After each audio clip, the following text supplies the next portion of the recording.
mayor cantidad de calor extremo, que es el color anaranjado o más rojo que está del lado derecho, queda debajo de esta curva. Eso explica claramente que, aunque sea una muy ligera variación en cuanto al valor promedio, que es el valor máximo, la parte que queda incluida en la nueva temperatura es muchísimo más caliente que lo que era la anterior, y la parte que era fría, que es la que está del lado izquierdo en azul, se reduce todavía mucho más, ¿no? Entonces todo se vuelve mucho más caliente debido nada más al hecho de que la temperatura es un valor promedio. O sea, por eso cuando a uno de pequeño le ponían el termómetro, la mamá se tenía que esperar un rato a que el termómetro entrara en equilibrio térmico con la lengua del hijo, y entonces ya leía en el termómetro aquel de vidrio con mercurio, que era muy arriesgado, porque a mí me tocó inclusive masticar un termómetro de chico, yo no sabía de qué se trataba. Entonces me pareció muy frío y lo intenté masticar como si fuera un hielo y me corté toda la lengua. Pero bueno, fuera de eso, ya una vez que entró en equilibrio el mercurio del termómetro con la lengua, entonces es cuando ya uno puede retirarlo y ver cuál es la temperatura que se está midiendo, ¿no? Si lo quita uno muy pronto, entonces no hay todavía ese equilibrio y no hay manera de tener seguridad de que la lectura sea la correcta, ¿no? Entonces uno se debe esperar un rato a que eso pase. La siguiente animación es también sobre la parte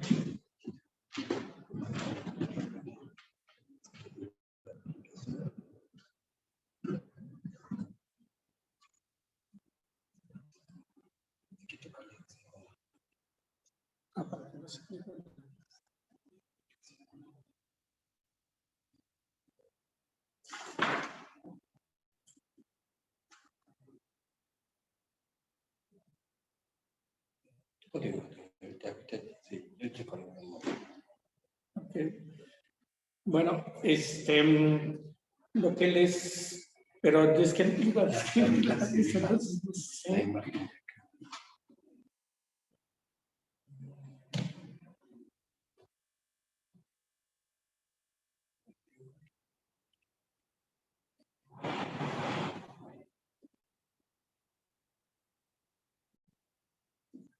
Ustedes todos manejan la plataforma Zoom. Más o menos. O sea, si los invitamos a un enlace. Porque creo que es más fácil para este tipo de cosas de conferencias. Vernos por vía virtual, hay que aprovechar la tecnología. Porque luego el transmitir al tiempo, para 4 personas del público nos podemos ver literalmente. Bueno, esta es la distribución del calor que está concentrado en la parte entre los dos trópicos, lo que llamamos la parte tropical alrededor del Ecuador, y esta es una animación también sobre la responsabilidad de las emisiones, y finalmente una animación, pero que va a ser difícil que corra. ¿Perdón? Una desanimación. Sí, bueno, de hecho, lo que significaba esta animación además era cambiar entre... Uy, ya perdió bueno, ahí está ya. La parte que tiene, esa es la vegetación, la concentración de vegetación, y el otro es la temperatura. Entonces, en donde hay mayor temperatura es donde hay menos vegetación, ¿no? La relación es bastante clara. En este caso, la temperatura hay que buscar el color más oscuro, es la temperatura más baja, y en el caso de la vegetación es la temperatura también más, el valor más oscuro, el negro más, el verde que parece prácticamente negro, ¿no? Y para quienes no hayan identificado todavía la zona, pues no es otra cosa más que la isla de Manhattan, ¿no? lo que estamos viendo, en donde hay muchos bosques, hay muchas zonas arboladas todavía, y entonces esto ayuda muchísimo a que la temperatura sea en promedio más baja, ¿no? Esta es otra vez una imagen de la forma en la que están distribuida el aumento de temperatura que hemos tenido, tanto en los continentes como en el océano. Y nada más quisiera hacerles notar que este es uno de los mapas. El 0 está del lado izquierdo, en donde acaba la palabra calor. Ahí se alcanza a ver un 0 a lo mejor muy pequeño, pero justo ese es el Ecuador. Y este es uno de los mapas que sí separan la mitad de arriba para todo el hemisferio norte y la mitad de abajo para el hemisferio sur, de manera que en la parte inferior tienen todo lo que es el Ártico, ¿no? Que por lo general se quita, y el que se quite significa un problema político muy fuerte, porque justo ahí alcanzan a ver al final de América del Sur las Islas Malvinas, un puntito negro. Esa es la razón por la que Inglaterra libró la batalla por esas islas, las Islas Malvinas, que para ellos son las Islas Falkland, ¿no? Porque perder esas islas le quitaba a Inglaterra el derecho de tener acceso a la parte del Ártico que le corresponde por tener esa propiedad cerca de la Antártida, perdón. Entonces, el problema es que la Antártida es el almacén de agua dulce más grande del planeta. La segunda era el Ártico, en el hemisferio norte, pero el Ártico es nada más hielo flotando. Y el Ártico está desapareciendo muy rápidamente porque tanto le llega aire cada vez más caliente por arriba, como le llega agua cada vez más caliente por debajo, entonces disminuye su volumen en las dos direcciones. Mientras que en la Antártida sí hay una gran cantidad de... Es un continente enorme, lo pueden ver más o menos, está extendido de un extremo al otro, y es una cantidad enorme de agua dulce en forma de hielo, pero también hay lagos dentro de la Antártida. Entonces, esa es la misma razón por la que Inglaterra tiene invadida desde hace mucho tiempo el norte de Irlanda, ¿no? Y es por el hecho de que en Irlanda del Norte está el lago de agua dulce más grande de toda la zona de las islas, ¿no? Entonces, tener acceso a esos lugares le garantiza tener acceso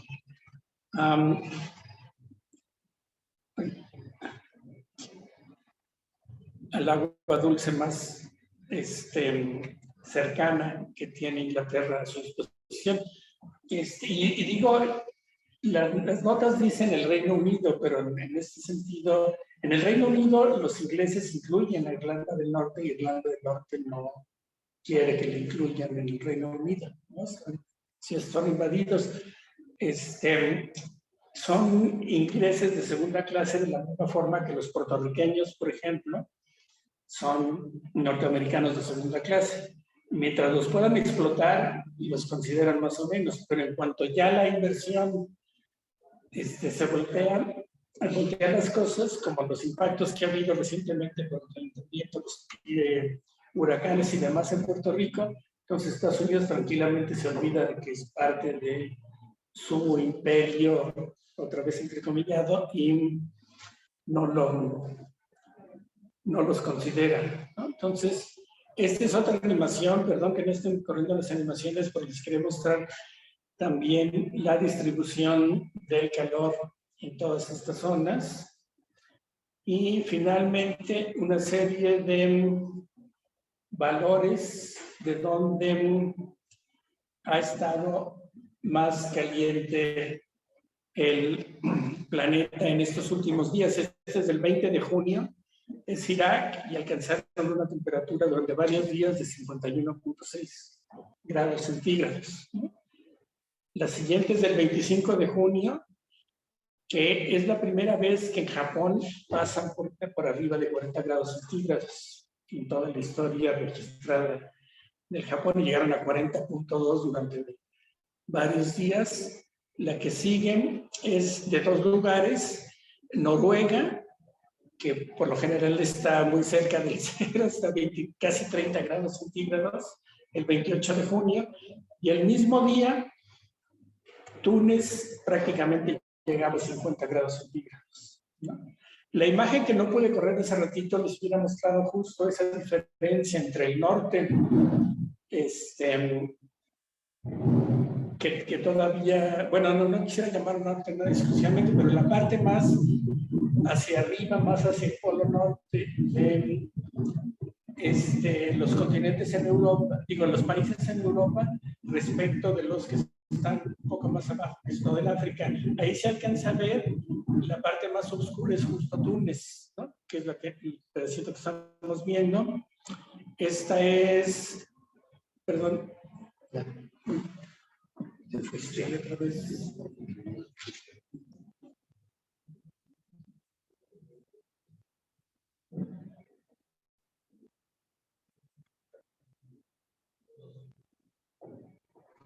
Gracias.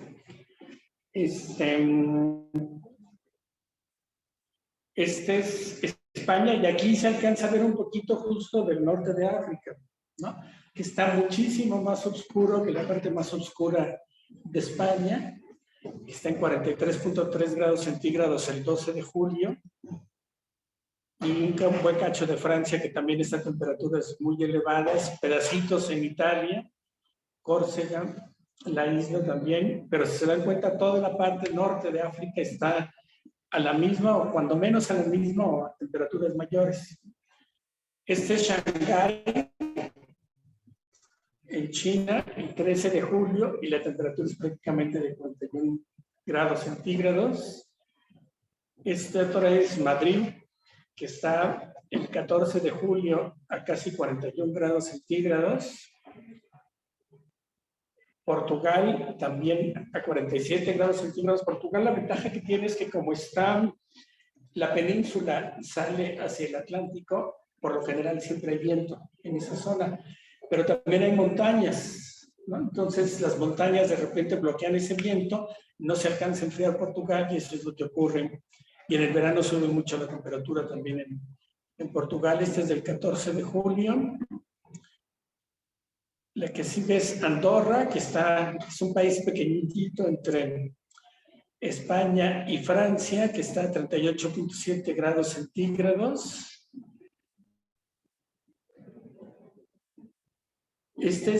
La primera es del 17 de julio y esta está repetida, no sé por qué. La que sigue es, aquí son varios países. Aquí también se ve el fenómeno que les mencionaba hace rato. Están varios países de Francia, Inglaterra, Irlanda, que es la parte de Dublín, que está a 33 grados centígrados, pero la parte más fuerte, la más oscura, es todo el norte de África, y no hay ningún valor registrado en esa zona. Otra vez son medios occidentales. Antonio, una pregunta, ¿será porque son temperaturas récord lo que están mostrando? Sí, la gran mayoría son la primera vez que llegan a valores tan elevados, en muchos casos, y los otros es porque están sorprendidos que esos récords se estén alcanzando de manera tan simultánea en toda Europa. O sea, esta es una onda de calor que no solo, la animación se ve mucho más clara, desafortunadamente no está viendo, pero es todo el norte de África, y todo Europa es un pedacito muy pequeño en comparación con todo el norte de África. Entonces, y todo está a una temperatura elevadísima durante varios días en julio que acaban de pasar. Entonces, esos días, son las dos cosas: los valores tan altos, la simultaneidad de los valores en el tiempo, y la extensión que cubre esta onda de calor, que ya más que una onda es toda una cúpula de calor que está ocurriendo, ¿no? Este es en Escocia, que está casi a 35 grados centígrados el 19 de julio, también la misma fecha. Este es el mismo 19 de julio en un récord nacional del Reino de Inglaterra, más bien, pero otra vez insisten en llamarla Reino Unido, que es arriba de 40.3 grados centígrados, y se dan cuenta aquí el norte de España está ya un poquito más frío que el resto de la península ibérica, y esta que es la última es Noruega. Otra vez, vean dónde está la estrellita, es un lugar ya prácticamente dentro del círculo polar ártico, ¿no? Que está a 31, prácticamente a 31 grados centígrados el 29 de junio, ¿no? Entonces, este tipo de fenómenos justo solo se entienden con la animación que vimos al principio, de cómo la distribución de probabilidades de temperaturas cada vez más altas se desplazaba, por poquito que se desplazara, ya incluían temperaturas mucho más altas, ¿no? Este es el título de los alemanes que le pusieron a estas. Esto ya es prácticamente nada más Alemania, Polonia y los lugares cercanos. Y el título es Bienvenido al verano más fresco del resto de tu vida. O sea, que de aquí todo el mundo espera que ya se acabe el verano, llegue el invierno, etcétera, etcétera. El invierno va a ser otra vez bastante más caliente que lo que era usualmente, ¿no? Y ese es un problema que finalmente ya está haciendo que la gente viviendo este tipo de problemas se dé cuenta de cuáles son las consecuencias de estar quemando combustibles fósiles, ¿no? Bueno, la que sigue es un estudio muy importante entre lo que se llama el norte global y el sur global. No son exactamente la parte del hemisferio norte y la parte del hemisferio sur, sino el norte global está definido como todos los países centrales de la Organización para la Cooperación y el Desarrollo Económico, entre los cuales está México incluido, y toda Europa, más Estados Unidos, Canadá. Bueno, más bien ya por nombre, todos esos países son toda Europa, Estados Unidos, Canadá, Australia, Nueva Zelanda, que obviamente Nueva Zelanda pues, está muy cerca ya de la Antártida, Australia también, Japón, Turquía y la antigua Unión Soviética, ¿no? Prácticamente los dos únicos que son del hemisferio sur son Australia y Nueva Zelanda, pero pertenecen a este grupo que se llama el norte global, no por su situación geográfica, sino por el tipo de economía que siguen y por con quién tienen comercio de grandes cantidades, ¿no? Y el sur global es el resto de los países en Asia, África y América Latina, que son más de 3.000 millones de personas en países de bajos ingresos que no tienen suficiente energía para lograr un nivel de vida digno. 1.780 millones de personas que no tienen acceso a la electricidad, de los cuales México es también, debería estar incluido aquí, pero como por el tipo de economía que seguimos, estamos en el norte global. Y la pobreza energética es tan real, incluso en estos países que tienen niveles suficientes de uso agregado de energía, porque su energía y capacidades económicas se desvían a la producción para el consumo de los países ricos y no les alcanza entonces para satisfacer sus necesidades humanas. Esas son las desigualdades entre el norte global y el sur global, que no son exactamente el norte geográfico y el sur geográfico. Estas son estadísticas del Banco Mundial que se explican de la siguiente manera. Hay un grupo de colegas que se puso a estudiar todas las que se llaman las contribuciones determinadas por cada país para mantener la temperatura cuando mucho a 1.5 grados centígrados y no dejar de ninguna manera que pase los 2 grados centígrados. Lo que tienen aquí es la distribución. La que está arriba es la del norte global, la que está en azul, y la que está abajo, que está en rosa, es la del sur global. Entonces, este es el uso de energía per cápita en el norte y en el sur. sea, como ven, en el norte es muchísimo más elevado que el del sur, varias veces, no es un factor de entre 2 y 3 veces la misma cantidad. Son 172 escenarios los que se analizaron y que fueron presentados de manera voluntaria por cada uno de los países. Si a nadie los obligó a decir absolutamente nada que no fuera de su propio y ronco pecho. Pero no nada más esa desigualdad tan grande, sino que además la quieren. Ay, bueno, perdón, me regreso al anterior. Estos están empezados en 2005, que es cuando se empezaron a hacer las primeras propuestas. Se entregaron en el 2015, que fue cuando se empezaron a realizar en 2015, que fue cuando el Acuerdo de París. Y finalmente, estas son los promedios de todos los que están en el norte global y en el sur global hasta el 2100. ¿Okay? Una pregunta, en el anterior no se menciona China. ¿En qué está en el sur o en el norte? No, China está en el sur, todavía. Sí, por la diferencia en un montón de... Entonces, ahorita lo vamos a ver un poquito más en detalle. Aquí están otra vez el uso de energía, pero estos son los valores medianos de las trayectorias a lo largo, otra vez, de 2005 al 2100, para el norte global, que es la línea azul que está hasta arriba, y 3 regiones representativas del sur global. La verde es América Latina, la morada que le sigue es Asia, y la morada muy clarita que está hasta abajo es la de África y Medio Oriente. China está en la de Asia. Y a pesar de que cuentan con China, el problema es que los chinos hasta hace muy poco empezaron a tener problemas con las emisiones. Y otra diferencia es la población, porque a pesar de que su uso de energía es muy elevado, también la población es demasiado grande, entonces per cápita el consumo baja muchísimo, ¿no?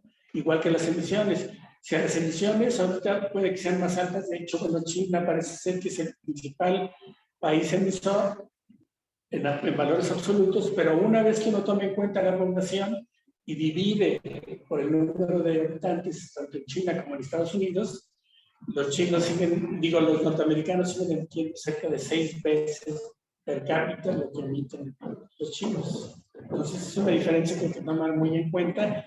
Y aquí se ven las consecuencias de este tipo de cosas, ¿no? Los más cercanos al norte global son los principales países de América Latina, pero sin embargo la diferencia todavía no llega alrededor de 70 gigajoules en comparación con la del norte global, que anda alrededor de 110 en los puntos más bajos de consumo de energía per cápita. Entonces, sigue siendo una diferencia enorme, y uno no se explica cómo es posible que con este tipo de diferencias de consumos de energía, que significan a su vez emisiones de dióxido de carbono, quieran seguir manteniendo este tipo de cosas a pesar de las olas de calor que estamos sufriendo actualmente, ¿no? Entonces, la última es la diferencia de las gráficas anteriores. Otra vez el norte global queda alrededor de 25 veces por arriba del valor promedio del sur global, que es alrededor de 5. Entonces hay un factor de 5 en cuanto a las emisiones de energía y por lo tanto en cuanto a las emisiones de dióxido de carbono, ¿no? Y estas son todas per cápita, aquí sí se está tomando en cuenta la población que tiene cada una de esas regiones, ¿no? Entonces, la gente que hizo este trabajo se puso a averiguar qué era lo que pasaba, ¿no? Ya vimos las gráficas, claramente parte de la información, ¿no? Pero la idea de los países del norte global para mantener ese consumo tan grande y según esto cumplir con los compromisos de París, van a utilizar tecnologías de emisiones negativas a gran escala. O sea, emisiones negativas lo que quiere decir es que yo puedo seguir produciendo emisiones de dióxido de carbono si me comprometo a después retirarlas de la atmósfera, que son las emisiones negativas. Si está retirando de lo que yo emití en el pasado y lo que puedo seguir emitiendo de la atmósfera. Ese es un problema muy grande porque las escalas de tiempo son prácticamente distintas. Para poder seguir produciendo combustibles y poderlos seguir quemando sin tener que utilizar combustibles fósiles, excepto los compromisos, lo que se piensa hacer es crear grandes zonas cultivadas con árboles que crezcan muy rápido, los eucaliptos. Esa se llama biomasa, que se produce con ella combustibles que no son tan malos como los de los combustibles fósiles, pero que tampoco tienen el mismo contenido energético. Entonces tienen que quemar mucha mayor cantidad de estas biomasas para llegar al contenido energético de los combustibles. Que eso hay que reconocerlo, son terriblemente buenos en ese sentido, ¿no? Pero el problema es que las escalas de crecimiento de una zona que se siembra y llegan a ser el tamaño recomendado para poderlas convertir en biomasa y luego generar los combustibles, es muchísimo mayor a el tiempo en el que se queman esos combustibles. Entonces, quemar esos nuevos combustibles y después intentar retirarlos es una escala muchísimo más rápida, muchísimo más difícil de comprender en términos de la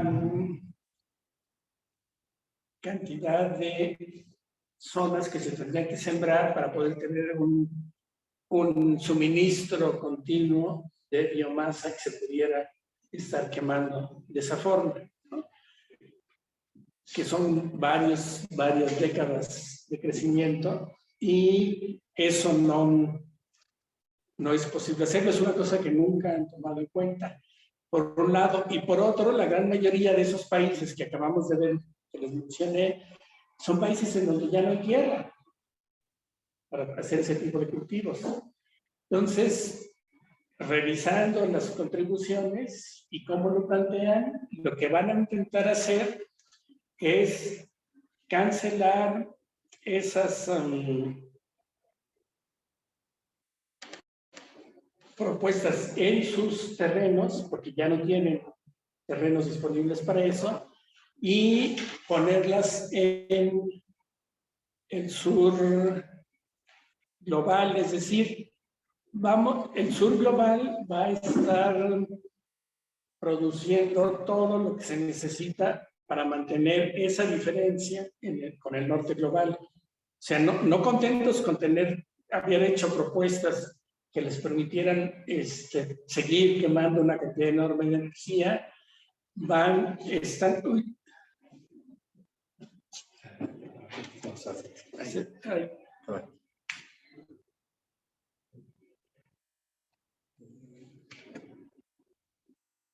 creo que se volvió a cerrar.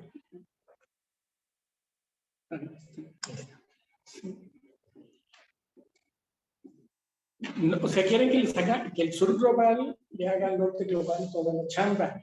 O sea, que llenen los terrenos que todavía tienen con estas bosques artificiales, porque ni siquiera llegan a formar un ecosistema, pero sí llegan a proporcionar la biomasa que van a utilizar en el norte para mantener esas diferencias energéticas tan grandes.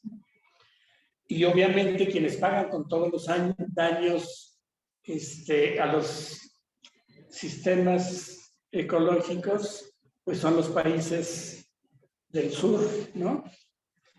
No solo ponen el trabajo, la tierra y la forma de hacer todo este tipo de cosas, sino que además se quedan con todos los daños, pierden sus terrenos para cultivar comida, se quedan sin comida, pierden todos los ecosistemas de los que depende toda la vida en esos países, pero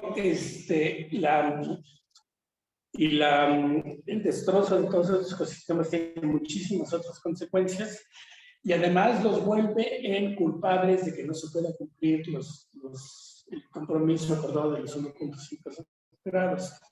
Entonces, los planes están de plano hechos de una manera tal que son exclusivamente para privilegiar el norte global, que es el norte económicamente fuerte, ¿no? Incluyendo a 2 países del hemisferio sur, que son Australia y Nueva Zelanda.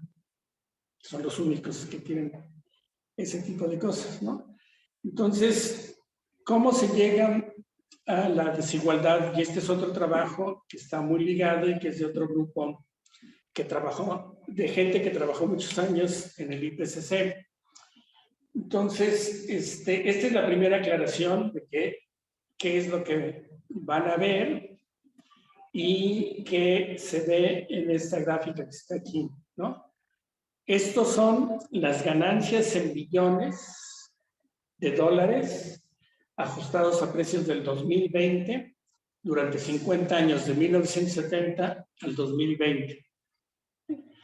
Y es la industria del petróleo y el gas que ha generado ganancias en promedio, ganancias anuales de $1 billón. O sea, con esa cantidad de dinero se puede comprar el político más reacio que existe en el mundo, que por cierto ya son una especie de extinción desde hace mucho, ¿no? Ahora ya con 20 pesos uno puede hacer prácticamente lo que guste. Si no, pregúntenle a la administración mexicana actual. Entonces, este tipo de cosas son totalmente intolerables, ¿no? Son datos del Banco Mundial y del Fondo Monetario Internacional y algunos de British Petroleum. Que si alguien hace las cosas de manera clara, directa y si están disponibles para todo el mundo, es una compañía petrolera que se llama British Petroleum, que no es de las más grandes, por cierto, pero de todos modos también es partícipe de estas ganancias de $1 billón a precios del 2020 en promedio durante 50 años. Se dan cuenta de cómo podría estar el mundo si ese dinero se hubiera utilizado de manera correcta y no nada más para aumentar las grandes ganancias de quienes ya son terriblemente ricos. Se refieren a billones, o sea, millones de millones, no a billions. Exacto. Sino ya todo eso está traducido a como contamos nosotros. Sí. ¿No? Estos son millones de millones. Y los otros, los que ellos llaman billones, son miles de millones, sí, para nosotros, ¿no? Entonces, pero se dan cuenta, hay daños aquí muy claros que se identifican con problemas económicos, pero problemas económicos que ellos mismos crearon, con escasez artificial de combustibles, que significaba que sin combustibles fósiles, pues ya no es posible que ninguna economía subsista en este mundo, ¿no? Porque todos dependemos de esa fuente de energía. Pero la razón para que hubiera esa escasez es simplemente porque entre ellos se acordaban para aplastar a la Organización de Países Exportadores de Petróleo, que era la única que durante que sería 4 o 5 años se opuso a ese manejo del petróleo. Después la arrasaron por completo y ya Arabia Saudita y todos los demás lo que hacían era escondían, seguían produciendo con la misma eficiencia que siempre, pero escondían el petróleo que habían extraído y eso creaba escaseces artificiales y por eso subían estas ganancias tan fuertes, ¿no? Entonces, aquí está un poquito todos esos detalles. A principios de la década de 1970, las rentas petroleras, que es el periodo que está detallado acá arriba, ¿no? De 1970 al 2020. Entonces, a principios de 1970, las rentas petroleras rondaban los $100,000 millones del 2020. ¿Okay? Y el periodo de rentas limitadas terminó con la crisis del precio del petróleo en 1973, con las guerras de Yom Kippur y el Ramadán. Si se acuerdan, estas guerras las propició ni más ni menos que nuestro querido país vecino del norte, y fueron guerras inventadas, ¿no? El único país que siempre tiene ganancias por tener una industria militar enormemente grande es Estados Unidos, ¿no? Y de hecho, la única otra actividad que les quedaba todavía por completar, lo hicieron hace poco, que fue la vigilancia y protección de lo que actualmente se llama Israel, el territorio palestino, no el territorio israelita, y con un cheque en blanco girado por Israel, ¿no? O sea, Israel por el dinero para todo el armamentismo de Estados Unidos, y Estados Unidos cumple nada más con protegerlos con toda la cantidad de armas, municiones, etcétera, etcétera, que Israel solicite, ¿no? Entonces, después de esta guerra de Yom Kippur, llegaron a un tope de 1.600 millones otra vez de dólares norteamericanos en 1980, que coincide con la invasión de Irán por Irak, ¿no? Que fue Saddam Hussein con la aprobación y el apoyo de Estados Unidos. Era cuando Hussein era el amigo predilecto de Estados Unidos, y también apoyaron el Reino Unido, Francia, muchos países árabes y la Unión Soviética. Aquí hay que aclarar que el Reino Unido otra vez es Inglaterra, Escocia nunca ha querido tomar parte en ese tipo de cosas, y lo de muchos países árabes pues son los del Golfo, quiere ser el Golfo Pérsico, ¿no? Que son Arabia Saudita, los países árabes que tienen cantidades enormes de petróleo, ¿no? Y en aquel entonces lo que todavía era la Unión Soviética. Después de ese desliz hacia abajo, en el 80, se buscaron otra vez otro pretexto y las rentas rondaron los 500,000 millones de dólares norteamericanos hasta 2003, y después de 2003, Estados Unidos invadió directamente Irak, desconociendo a Saddam Hussein, y no fue nada más Estados Unidos, sino también involucraron a todos los aliados de la Organización para el Tratado del Atlántico Norte, que son, se dan cuenta, los mismos países que les leí hace rato. Son los que conforman esta organización del Tratado del Atlántico Norte. Entonces, las rentas subieron a más de $1 billón durante la década de 2005 a 2014. En el 2011, que fue la primera guerra civil en Libia, se alcanzaron $2.4 billones de beneficios, y entre 2015 y 2016 las rentas se redujeron a la mitad, pero volvieron a subir para estancarse en 1.15 billones en el 2019, ¿no? Las rentas petroleras sumadas de 1970 a 2019 equivalen a $44.65 billones, 53% del Producto Bruto Mundial en el 2020, que fue de 84.71 billones.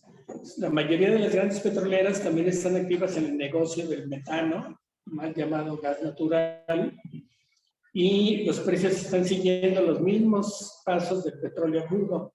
Por lo tanto, el precio del gas es muy probable que suba dentro de muy poco.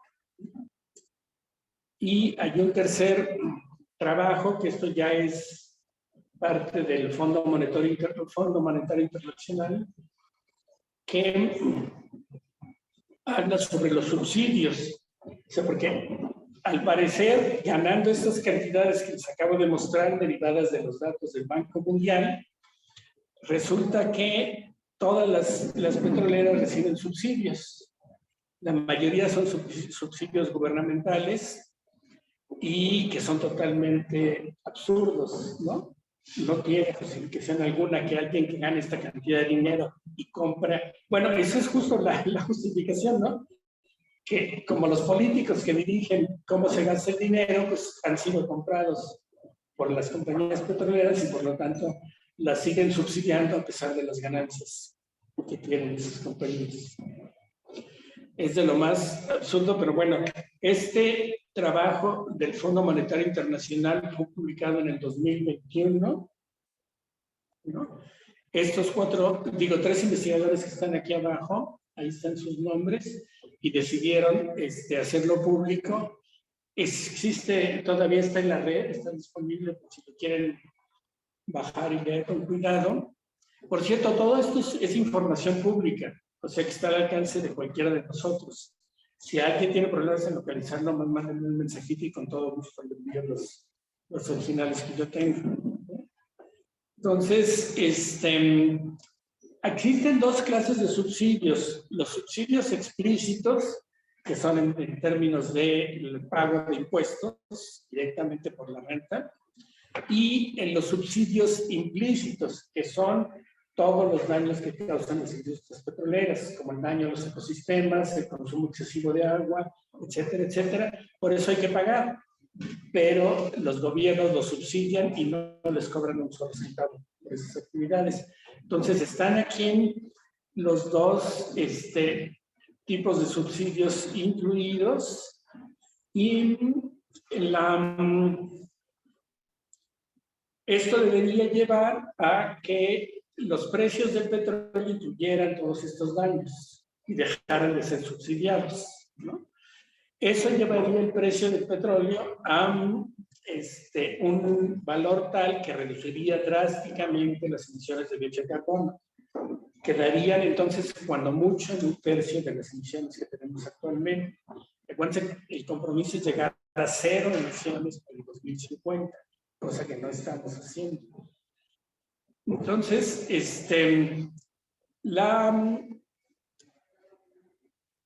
gráfica esta muestra justo los impuestos, que son los subsidios explícitos que están en rojo, más oscuro, y el resto que son los daños y la evasión los daños a los ecosistemas, que son los que están en anaranjado. Entonces, el petróleo anualmente llega prácticamente o muy cerca de 2.700 millones de dólares. El carbón, que todavía se utiliza mucho en muchos países, también no se queda atrás. Y los que tienen menor subsidio todavía son el gas y la electricidad. La electricidad en muchos lugares, en muchos países, está subsidiada de manera doble. Uno, porque para convertir la energía del petróleo a corriente eléctrica ya reciben petróleo subsidiado. Y segundo, porque aún así el precio resulta ser demasiado alto y entonces para supuestamente hacerla accesible a todo el mundo la vuelven a subsidiar, ¿no? Entonces, tampoco esto se ha logrado implementar. Siempre prometen que sí, que ya van a bajar los subsidios. De hecho, desde el 2005 y teniendo como fecha límite, perdón, desde el 2016, teniendo como fecha límite el 2025, tenían que llegar a 0 subsidios, ¿no? Sin embargo, las 3 compañías petroleras más grandes de Estados Unidos, que son ExxonMobil, Chevron y ConocoPhillips, y esto quiere decir las 3 compañías petroleras más grandes de Estados Unidos son simultáneamente las 3 más grandes del mundo. La única que les hace un poquito de sombra es Aramco, que es la de Arabia Saudita, y eso es por la gran cantidad de petróleo que tienen, que ya no saben qué hacer con todo lo que tienen almacenado. Pero bueno, ganaron en los 3 primeros meses del 2022, ganaron 17.600 millones de dólares. En 3 meses, 3 compañías. Y se siguen subsidiando. El pretexto de los países, como es el caso de México, por ejemplo, es decir, que si no se subsidian, entonces el golpe de los precios que van a subir va a ser un daño para los pobres, lo cual es totalmente falso. Le va a golpear a todo el mundo, pero justo ese dinero va a privilegiar mucho más a través de los subsidios a la gente que más combustible quema, que es la gente que tiene mucho dinero, que tampoco necesita subsidios. Entonces, ese dinero más bien se debería de recanalizar a resolver los problemas de veras los problemas que tiene la gente pobre y no estarse dando las compañías, porque como es el caso de Pemex y de muchas otras, ese dinero se va en mordidas por aquí, mordidas por allá, etcétera, etcétera, de manera que lo que finalmente llega ya a intentar controlar los precios es una cosa muy, muy pequeña, ¿no? Ese mismo trabajo enseña, por ejemplo, en casos muy concretos, cómo se hicieron las cosas, ¿no? Hay un gasoducto muy grande que viene de la Unión Soviética y surte a toda Europa, ¿no? Ese gasoducto se dieron cuenta que la demanda iba a aumentar y ese gasoducto ya no iba a ser lo suficientemente grande como para surtir a toda Europa. Entonces empezaron a construir otro que se llamó el proyecto Nord Stream 2, o sea, otro gasoducto.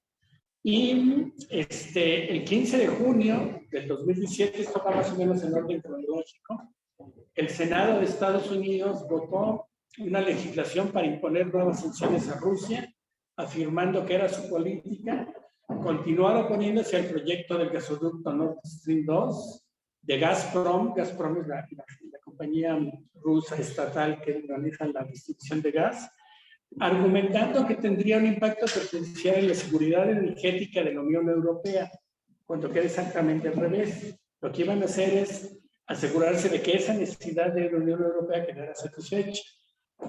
Pero bueno, aquí como las mentiras se utilizan a gusto del consumidor, entonces Estados Unidos anunció esto, está publicado de manera oficial, y entonces, en particular, hablaba de las reformas energéticas en Ucrania. Esto hay que tenerlo muy en cuenta. 5 empresas energéticas europeas, Uniper, Wintershall, Shell, OMV y Engie, invirtieron, son de distintos países, pero cada uno de ellos puso el 10% de lo que se iba a consumir, de lo que se iba a llevar el Nord Stream, y el segundo, la otra mitad, el 50% restante, lo puso Gazprom, ¿no? Entonces Merkel aplaudió llamándolo un proyecto económico, sabía de lo que estaba en juego, ¿no? El 6 de julio del 2018 en Varsovia, el presidente de Estados Unidos, que en aquel entonces era Donald Trump, promueve las exportaciones de gas natural licuado de Estados Unidos a los líderes de Europa Central y Europa Oriental, una región que depende en gran medida de los suministros rusos. O sea, estaban enojados porque los rusos les habían comido el mercado europeo, y Trump lo dijo abiertamente. Y el 11 de julio del 2018, es el mismo año, en Bruselas, Trump se lanzó contra Alemania, por lo que había dicho Angela Merkel, y amenazó a las empresas occidentales, a las empresas europeas, que habían invertido con un 10% cada una de ellas, ¿no? Entonces, era para lograr los objetivos que finalmente obtuvieron con la actual guerra entre Rusia y Ucrania. Pero ellos mismos dicen que en realidad todo empezó el 11 de septiembre, no el del 2001, que fue el de Nueva York, que ya sabemos que fue un autoataque disfrazado por parte de los Bush y familia, sino el de 1973 en Santiago de Chile, que fue donde justo arrancó la parte sanguinaria del neoliberalismo con el golpe de Estado de los coroneles que asesinaron no solo al presidente electo democráticamente, Salvador Allende, sino también a miles y miles de seguidores. Si se acuerdan, esto finalmente lo reconoció la intervención directa de la CIA. En este problema la reconoció Kissinger después, porque él había sido el que había organizado todos los movimientos de militares y demás cosas por el estilo. Por cierto, una cosa que poco se sabe es que finalmente el Nobel de 1973 del mismo año se los dieron a se me fue ahorita su nombre, pero el que era el premier de Vietnam, y a Kissinger por haber acordado el fin de las actividades bélicas en Vietnam años antes, ¿no? Lo cual llevó a que dos de los miembros del comité que otorgaban los premios renunciaran públicamente, aunque los medios no dijeron nada, por el descaro de dárselo a Kissinger. Y era muy obvio que ya no les convenía económicamente seguir con una guerra en la que no habían podido lograr ninguna victoria importante, nada por el estilo, y para no retirarse con la cola entre las patas, echados por todo el mundo, salieron con este tipo de cosas, ¿no? Entonces, fue este 11 de septiembre de 1993 el inicio del periodo sangriento del neoliberalismo, con esta prueba, este ensayo experimental arrasando a todo el pueblo chileno, ¿no? Y lo recordamos perfectamente bien nosotros, porque aunque no nos tocó tan directamente, tuvimos un montón de gentes de Chile que tuvieron que salir exiliados, algunos de ellos estudiantes que estaban en Estados Unidos y que ya no pudieron regresar a Chile, que se tuvieron que venir a México, y muchas otras personas de mucho valor. De hecho, yo tuve el privilegio de conocer a dos de ellos que fueron ministros del gobierno de la Unidad Popular, que era como se llamaba el gobierno de Salvador Allende, y que se quedaron aquí en México, ¿no? Uno era el ministro de Salud y el otro una persona que tenía mucho que ver con la economía, que habían logrado darle la vuelta al bloqueo al cobre chileno en el mercado internacional, a pesar de las medidas que había hecho Estados Unidos, porque era como pensaban a destronarlos en un principio. Entonces, en este año todo cambió, inclusive en Medio Oriente todos los países cambiaron, y es lo que les decía. Israel compró o acordó con Estados Unidos la protección desmedida, ¿no? Aquí hay unas cosas muy importantes que son del mismo trabajo, que ayudan a intentar resolver el problema. El primero es que las Naciones Unidas de veras sean Naciones Unidas representativas y no que sean lo que son actualmente, ¿no? Van varias veces que Estados Unidos, la última fue bajo Trump, amenaza con retirar la parte que le corresponde a Estados Unidos poner para el funcionamiento de las Naciones Unidas. Inclusive amenazó con quitarle los edificios. ¿Se acuerdan? La sede oficial de Naciones Unidas está en Manhattan, al sur, al lado de donde está Wall Street y todo ese tipo de cosas que son totalmente contrarias. Yo nada más, si yo hubiera tenido la posibilidad, y lo comentamos una vez no me acuerdo si tú estabas, Luis, con Rajendra Pachauri, en el sentido de que era totalmente intolerable que las Naciones Unidas, hablando de un tema de sobrevivencia especial, estuviera justo al lado de Wall Street, que eran los causantes de esos problemas que estaban llevando al fin del mundo, ¿no? Entonces, el segundo es sustituir el neoliberalismo por un desarrollo sostenible genuino, y se cita una obra desde 1987, que se llama Nuestro Futuro Común, ¿no? Que tiene cosas también muy interesantes. El tercero es abordar el cambio climático en serio, no estar jugando con hacer promesas, como vimos al principio de la plática, con medidas que no van más que a sostener las diferencias en cuanto a consumos y demás. La cuarta es disolver la OTAN, ¿no? La Organización para el Tratado del Atlántico Norte, y desmilitarizar toda esa zona y utilizar todos esos recursos para las necesidades de las personas, ¿no? ¿Se acuerdan? Desde aquella huelga del sindicato de estibadores que dirigió Lech Walesa en Polonia, nunca nadie más se ha vuelto a preocupar de la gente trabajadora en toda Europa. Entonces, pero bueno, reformar la Agencia Internacional de Energía Atómica. La Agencia Internacional de Energía Atómica, por ejemplo, ahorita tendría que estar preocupadísimo porque Japón ya anunció que van a liberar al Océano Pacífico ya no me acuerdo cuántos son trillones de toneladas de agua contaminada que todavía tienen ahí en las piletas de Fukushima, ¿no? Y van a seguir contaminando mucha más agua porque el material radioactivo sigue ahí y no hay manera de frenar que eso siga ocurriendo. Y aquí los que, bueno, esa es una de las cosas que tendría que ver la Agencia Internacional de Energía Atómica. Nótese, veníamos platicando, Luis y yo en el camino, la Agencia Internacional se llama de Energía Atómica, para nada se menciona energía nuclear.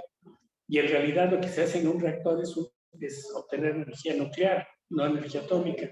Pero lo que pasa es que estos nombres, igual que la asociación aquella que crearon Bertrand Russell, Alfred Nordhaus, y ya no me acuerdo quién es más, que tiene una publicación que se llama el Boletín de la Sociedad de Científicos Atómicos.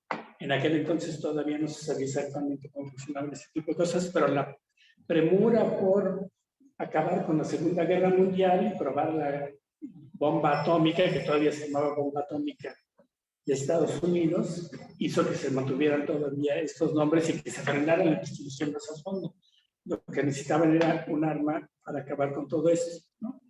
Entonces, todo este tipo de cosas están todavía pendientes y desafortunadamente la Agencia Internacional de Energía Atómica es como la ONU, ¿no?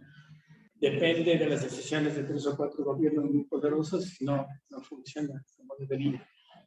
Y mientras todo esto ocurre, resulta que el país en donde existe el segundo bosque más grande después de la Amazonia, que es la República Democrática del Congo, acaba de sacar una propuesta para poner toda esta zona de bosques maravillosos, que todavía son bosques prístinos en donde no ha habido tanta invasión como si la ha habido en la Amazonia, a la venta.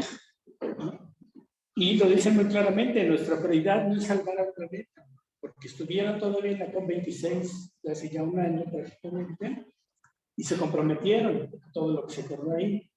Entonces, uno era mantener todos estos bosques a como diera lugar sin daño alguno.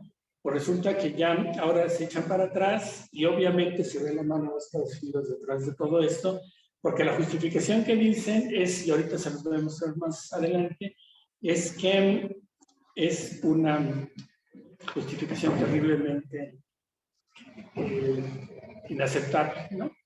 Esta es la provincia que se llama Ecuatoriana, obviamente están en Ecuador. Son unos bosques maravillosos con unos ríos iguales que los de la Amazonia, que son de la maravilla.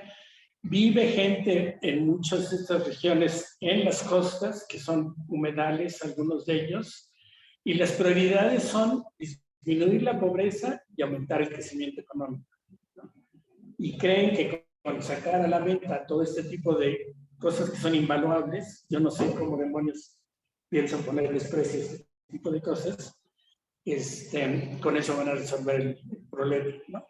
Esto es terriblemente increíble porque ya tienen producción de petróleo. La República Democrática del Congo produce más de 25,000 millones de barriles al día actualmente y quieren llegar a 1 millón de barriles al día.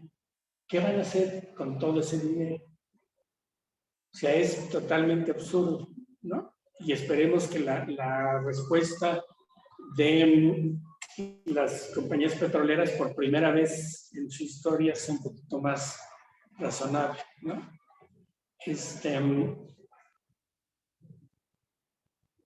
Estos son los humedales, que son turberas tropicales.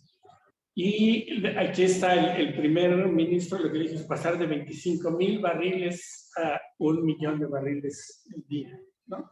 Esa es la justificación. También van a arrasar con una parte muy importante, que es un parque nacional de Virunga, en donde existe la tercera parte de los gorilas que quedan en el mundo. De hecho, ya están surgiendo, ¿no? ¿Perdón? De hecho, ya están surgiendo las consecuencias de la extracción del petróleo. No recuerdo también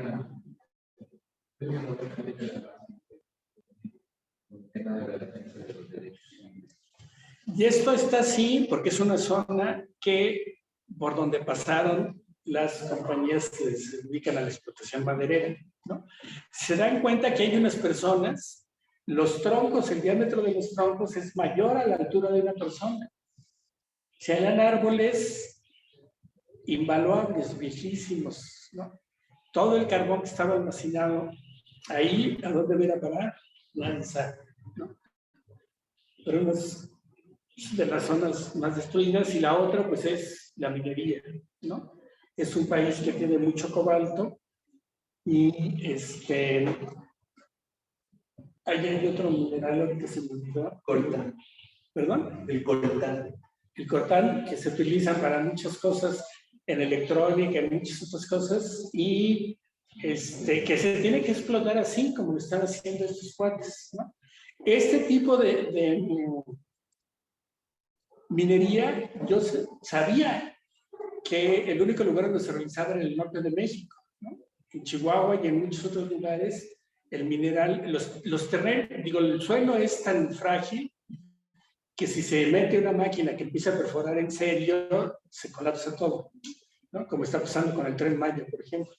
Entonces, lo que quieren hacer es, digo, la única manera de hacerlo es de manera totalmente artesanal, manual. Escarbar inclusive con las manos, no, tampoco utilizar mucha maquinaria, y sacar en costales de harina lo que van encontrando, para después lavarlo y ver qué loco con ese tipo de cosas. En México están prohibidos desde 1910, si mal no recuerdo, no sé si por el estilo, porque cada ratito se colapsaban y la gente se quedaba allá abajo. No eran grandes tragedias y por eso no se conocían mucho, porque eran 3 o 4 personas las que quedaban capturadas ahí debajo de los lodos, pero de todos modos, pues no es, si a la gente no le dejan otra cosa, otra opción para vivir, pues no les queda otra opción que irse por donde puedan entrar, ¿no? Y bueno, eso es ya, hay muchísimas otras cosas que me hubiera gustado platicarles, sobre todo más acordes con lo que era el título de la plática, pero creo que esta visión general de quiénes son los responsables de la situación a la que hemos llegado y cuál es la medida que nos mueve a ser tan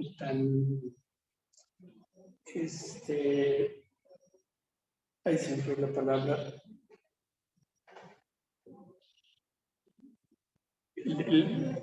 Querer que todo funcione nada más para ser cada vez más millonarios, ¿no? Esa gente es como, por ejemplo, como Bill Gates, como muchos otros gentes que conocemos, el de Amazon, etcétera, etcétera, que son tan torpes físicamente que no saben volar ni siquiera un avión, que no saben cocinarse la comida del día, que no saben hacer un montón de cosas. No se dan cuenta que con este tipo de medidas lo único que van a hacer es quedarse sin toda esa gente que les hace todo, ¿no? Ya no van a poder volar como están volando porque no va a haber pilotos suficientes cuando los hayan exterminado de la manera que lo están haciendo, ¿no? Entonces, son como decíamos en México, son muchos años de estarse dando balazos, ya no en el pie, sino más bien en las rodillas. Entonces, son cosas muy fuera de lugar, pero pues esa era la parte de la intención de la plática.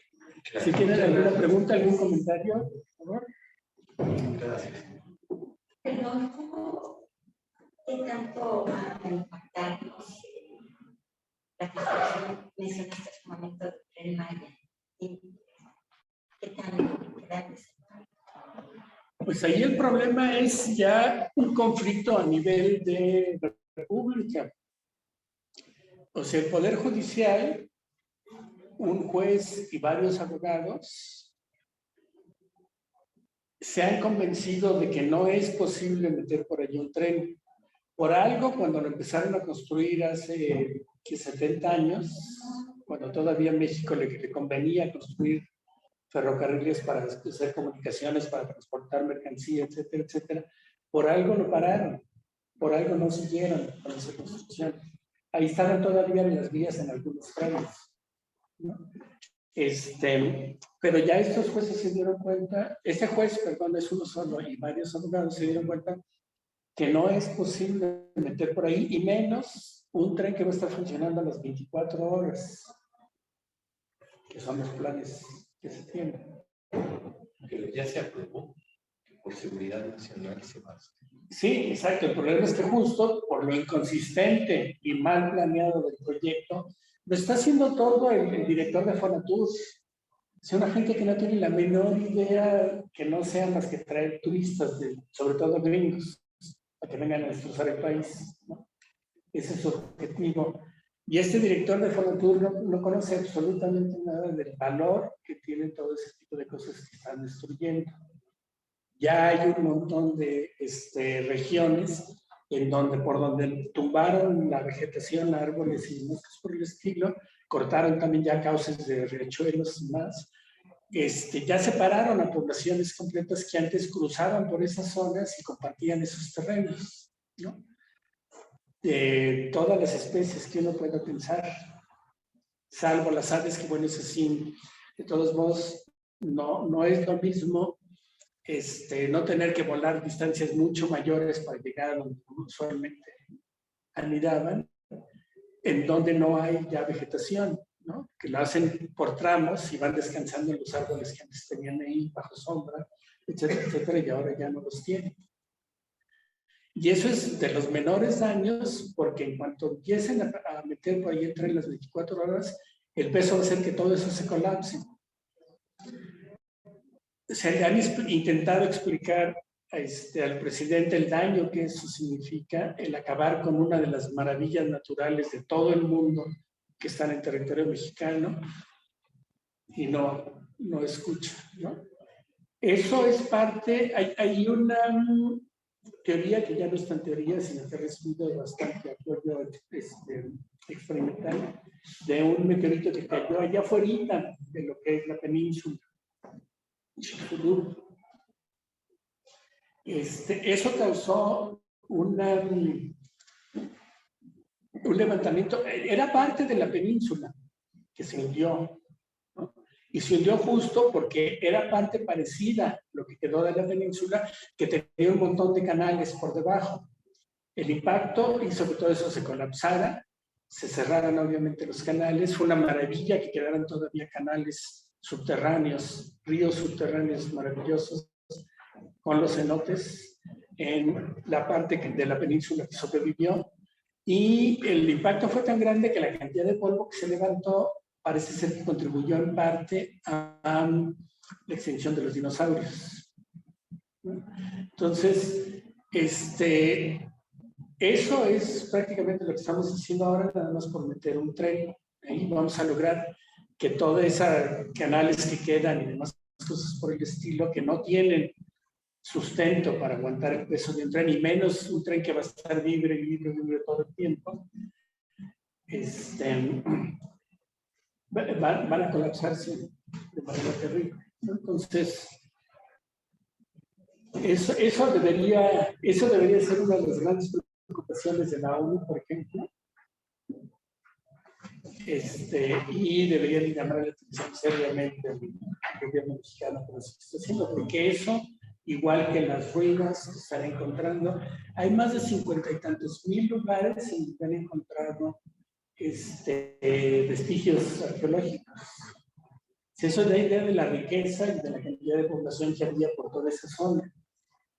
Pero también se les olvida que justo por eso, por no haber respetado eso, los mayas se extinguieron.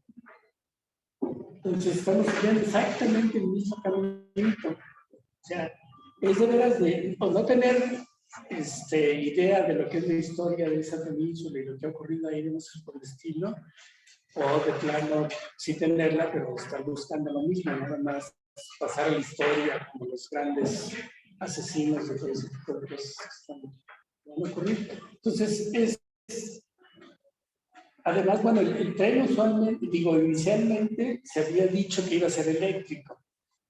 Ahora resulta que no, que nada más un par de tramos van a ser eléctricos. Y como dijo Luis, se declararon parte de un programa de seguridad nacional para que quedaran inmunes ante la intervención de la ley. El juez dijo que eso era imposible, que y precisamente quienes tienen que declarar una zona como parte de un problema de seguridad nacional no es el gobierno. En todo caso son el ejército, la marina y una serie de secretarías que tendrían que acordar qué tanto y cómo, cuándo y durante cuánto tiempo esa parte se tiene que respetar. Pero aquí fue nada más un capricho presidencial, lo soltó como una ocurrencia y ya se volvió verdad. Entonces el juez dice que eso es totalmente absurdo y que por lo tanto no es una declaración válida y no hay documento alguno que avale esa decisión. Entonces ya volvió a instaurar, y creo que el día de ayer volvió a solicitar que se suspendieran los trabajos y que se dejara de construir ese tramo, principalmente en esa zona que es de lo más frágil y que es de lo más posible que se colapse.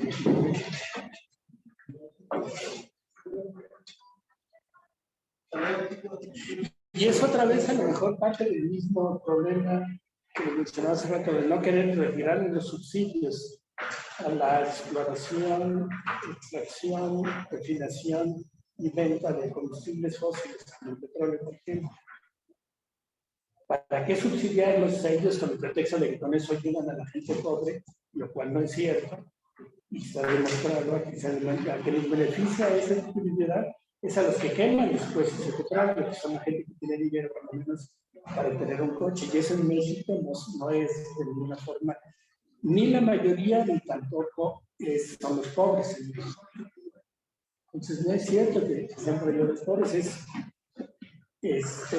una estrategia y ese dinero, en lugar de subsidiar las ganancias increíblemente grandes de las petroleras y los Pemex, se deberían aplicar a programas de veras de estudios que los hay de sobra para evitar que eso golpee a la gente de la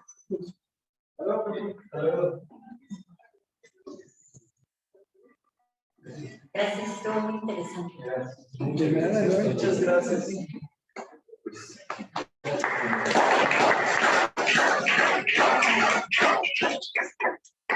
Gracias a todos. Fernando, Nayeli, ¿quieren algunas palabras que quieran decirle al doctor Antonio Sardín? ¿O preguntas? Pues en realidad... Adelante. Perdón, Fernando. No, decía Adelante, yo, Nayeli.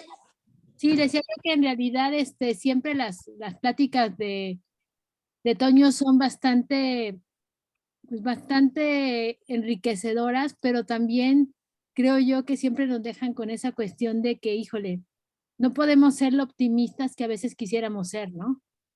Por desgracia, las cosas están lo suficientemente mal como para no ser optimistas. Y cada vez que oigo a Toño, de pronto digo, ay, creo que a veces peco de optimista, pero bueno, muchas gracias porque también nos pone en visión de muchas realidades.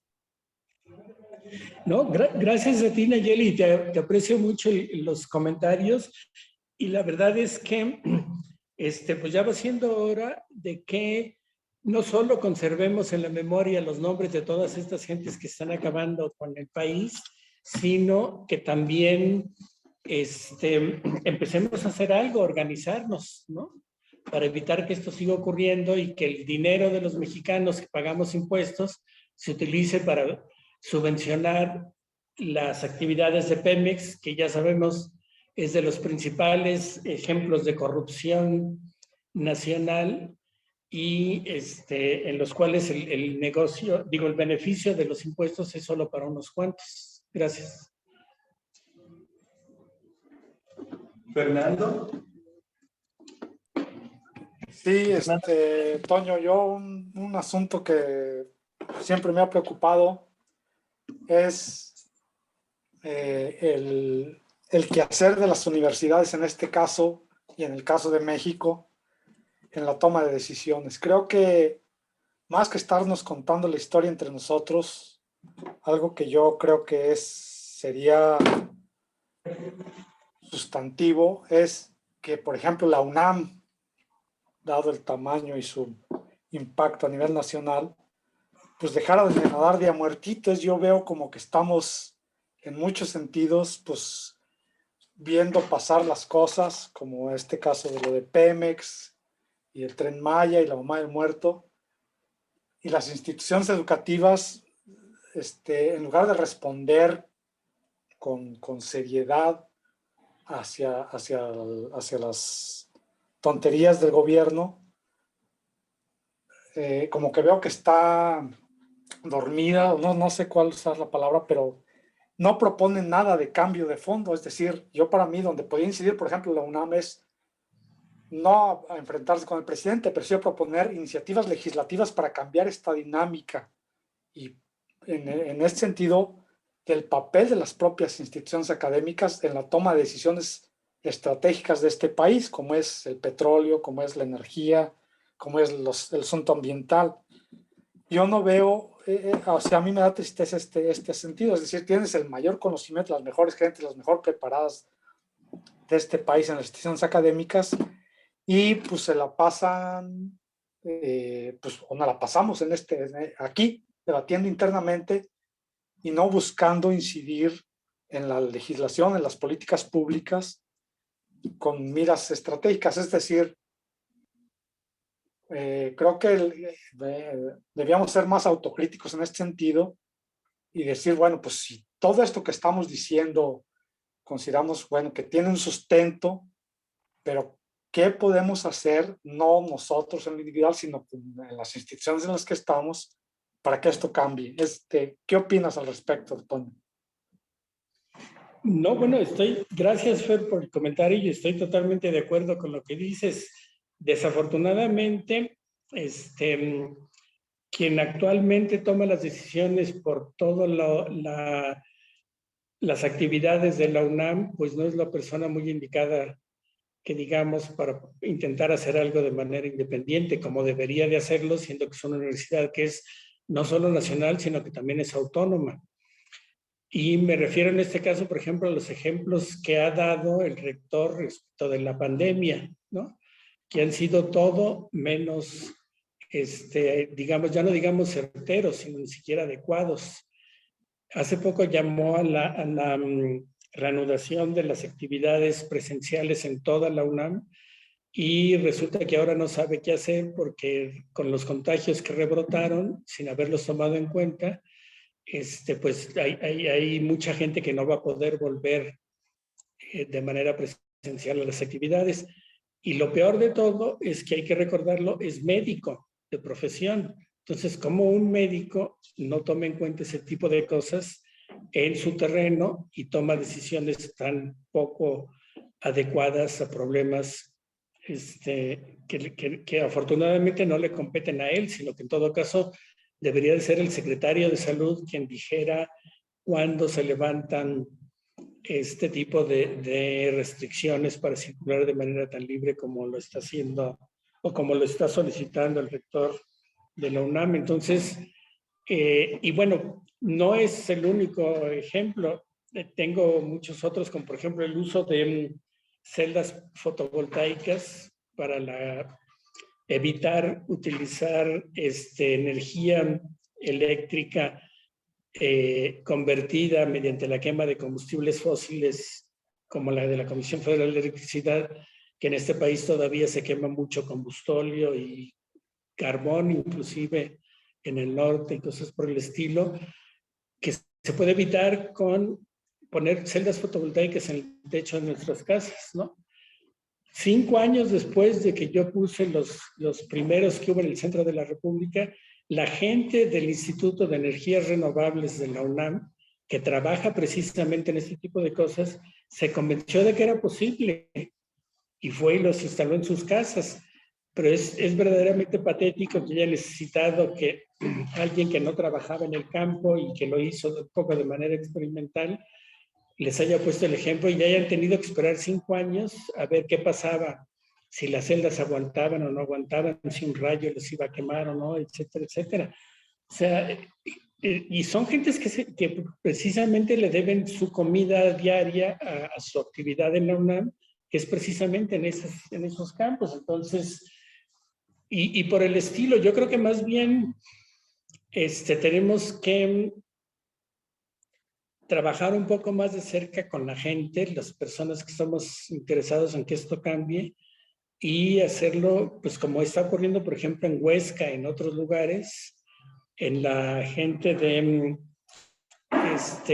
que está intentando frenar la minería salvaje de Tajo a cielo abierto, en las ruinas que quedan en Xochicalco y todo este tipo de lugares, y asociarnos con ellos, como lo hemos hecho tantas otras veces, y apoyarlos y ayudarlos, presentar un frente común para que en un lugar tan pequeño como es el estado de Morelos podamos empezar a tomar decisiones mucho más adecuadas a lo que quiere la gente que ocupa esos terrenos, los que viven ahí, los que producen comida para todos los demás habitantes de Morelos.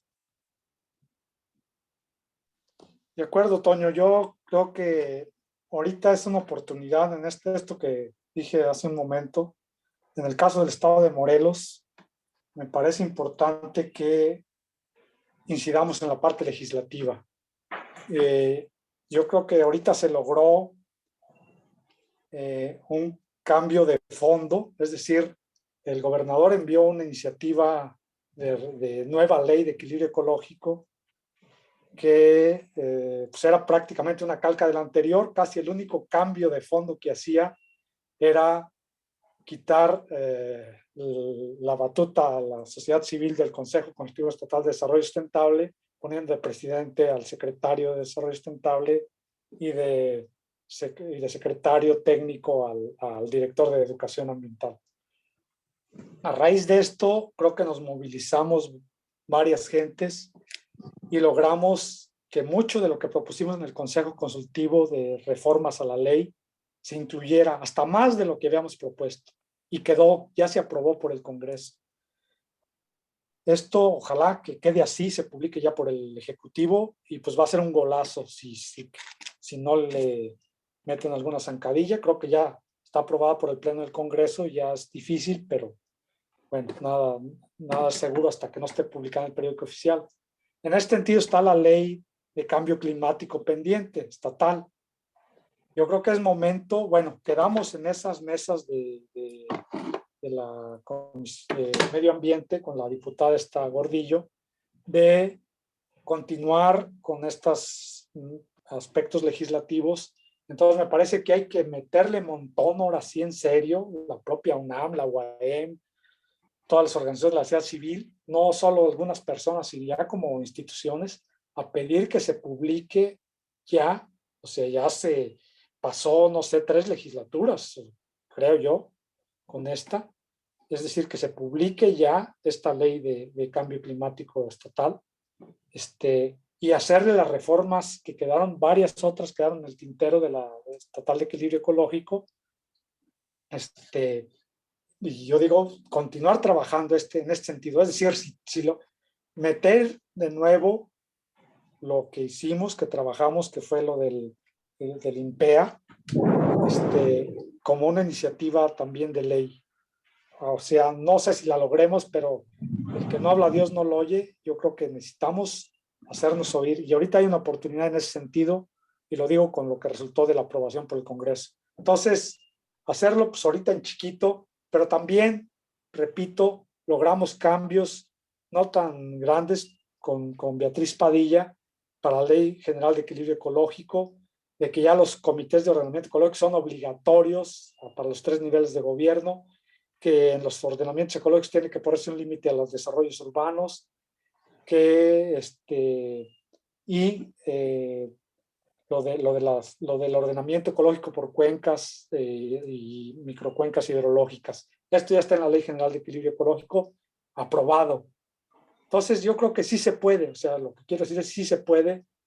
Y esto que tú has dado de pláticas, lo que ha dado Luis Tamayo, convertirlo nada más en que nos está cargando el éter, sino cómo podemos incidir en la legislación, que es donde yo creo que puede trascender y no estar pidiendo favores o voluntad política. Básicamente eso, Toño, cambio. Y además, Sí, no. De acuerdo, Fer. La parte más difícil, creo yo, es la que viene ahora en la nueva ley que se aprobó. Hay que hacerla del conocimiento de todo el mundo y hay que empezar a armarla con la suficiente fuerza como para que eso se tenga que obedecer de manera obligatoria y no sea nada más una declaración de qué es lo que se podría haber hecho y que nadie la conozca y eso le sirva además de pretexto para no obedecer esta nueva legislación. Respecto de las leyes estatales de cambio climático de todo el país, ya no hay una sola que esté actualizada porque fue uno de los problemas que nunca se contemplaron a la hora de haber hecho esas leyes estatales de cambio climático. Y todavía peor es la misma ley federal, la Ley General de Cambio Climático, que sacó Calderón, ya ni me acuerdo cuándo, pero que también estaba totalmente de cabeza y todo lo dejaba a contribuciones voluntarias, acciones espontáneas, sin ninguna organización y sobre todo sin ninguna coordinación y sin ningún financiamiento por parte del gobierno federal. Es posible que a lo mejor se pueda hacer algún otro intento por hacer algo en este sentido, pero me temo que como no es parte de la seguridad nacional inventada por nuestro presidente, pues no vaya a recibir ningún tipo de apoyo ni se puede impulsar lo que se necesita. Pero sí estoy totalmente de acuerdo con lo que mencionas. Gracias. Gracias, Toño. Pues un gusto escucharte. Gracias a ti, Fer. ¿Alguna otra pregunta o comentario? ¿Un chiste, Nayeli? Pues muchas gracias a todos por estar aquí. Gracias por acompañarnos. Que tengan muy bonita noche. Muchas gracias. Gracias. Nos vemos pronto. Buenas noches. Bye. Hasta luego. Hasta luego, gracias. Ay, ay, ay. Y que le dan sus ataques de amor solamente en público, porque cuando estoy con él solito, nunca le dan sus ataques de amor. Siempre es en presencia de los demás. Pues es para que los demás veamos cómo te tiene controlado. Sí, me tiene controlado. Gracias. Definitivamente por Zoom. ¿Saben por qué? Porque ustedes se sienten. Tu seminario quedó mucho mejor por Zoom. Sí, la verdad. Entonces, porque tú puedes, además también yo lo puedo guiar mejor. Sí, o sea, en el sentido de que tú das todavía la actividad para hacer especial. No. Y además, ¿sabes qué? Podemos tener incluso más cobertura. La podemos promover más. Yo estas 2 semanas estuve en algo, ¿no? Pero la siguiente, ya que ustedes son los coordinadores, la siguiente la promovemos con más tiempo, la preparamos un poco mejor y así se graba mejor, va a quedar.